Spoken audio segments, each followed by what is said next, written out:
విశాఖలో జరిగిన CII summit విజయవంతమైందని ఎమ్మెల్యేలు నసీర్ అహ్మద్ బోర్లా, రామాంజనేయులు, గల్లా మాధవి, గుంటూరు జిల్లా అధ్యక్షులు శ్రావణ్ అన్నారు. జిల్లా టీడీపీ కార్యాలయంలో ఏర్పాటు చేసిన సమావేశంలో వారు మాట్లాడారు. ఈ సందర్భంగా సీఎం చంద్రబాబు విజన్ ఉన్న నాయకుడిని కొనియాడారు. ఇప్పుడు ప్రపంచమంతా ఏపీ వైపు చూస్తోందని వ్యాఖ్యానించారు. గత ప్రభుత్వం రాష్ట్రం నుంచి పరిశ్రమలు పారిపోయేలా చేసిందని విమర్శించారు.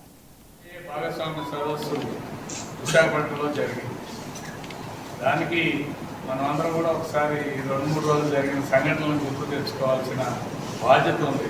రాష్ట్రంలోని ప్రజలు, నిరుద్యోగ యువకులు, అభ్యుదయవాదులు, పారిశ్రామికవేత్తలు అందరూ కూడా అర్థం చేసుకోవాల్సిన అవసరం.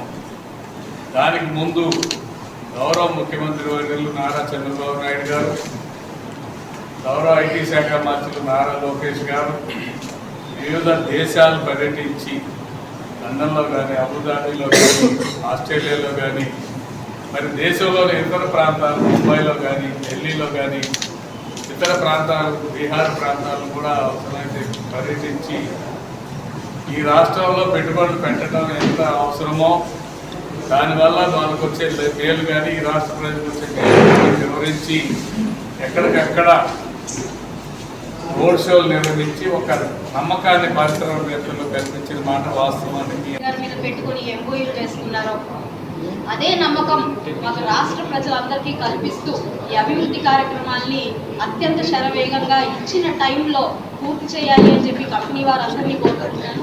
మరి ఈ మీడియా సమక్షంలోనే ప్రజలందరికీ కూడా విజ్ఞప్తి చేస్తున్నాను. రాష్ట్ర ప్రభుత్వం అదేవిధంగా ఎందరో పెట్టుబడిదారులు మన రాష్ట్ర అభివృద్ధి కోసం ముందుకు వస్తున్నప్పుడు వారికి సహకరించాల్సిన అవసరం కూడా ఉంది. ఎందుకంటే డెవలప్మెంటల్ ప్రాసెస్లో కొన్ని ప్రజలు ఇబ్బందికరమైన పరిస్థితులు ఎదుర్కోవాల్సిన పరిస్థితులు రావచ్చు. దాన్ని వక్రీకరిస్తూ దుష్ప్రచారాలు చేస్తూ పార్టీలు చాలా ఉన్నాయి కాబట్టి వాటిని ఒక పక్కన నమ్మకుండా మరి ఈ పార్టీల్ని మన కూటమి ప్రభుత్వం ప్రజల కోసం నిబద్ధతగా నిల్చున్న ప్రభుత్వానికి మద్దతు కల్పిస్తూ ఇంకెక్కడ చెప్పుడు మాటలు విని మళ్ళీ మనం గత ప్రభుత్వానికి అందించిన విజయాన్ని అందించకుండా అలాంటి పొరపాటు మళ్ళీ చేయకుండా ఈ ప్రభుత్వాన్ని 10 కాలాల పాటు నిలబెడితే ఖచ్చితంగా అయితే మనం ఒక సింగపూర్ లాంటి రాష్ట్రాన్ని చూడాలనుకున్నామో, ఒక అమరావతిని గొప్పగా ధీటుగా ఉన్న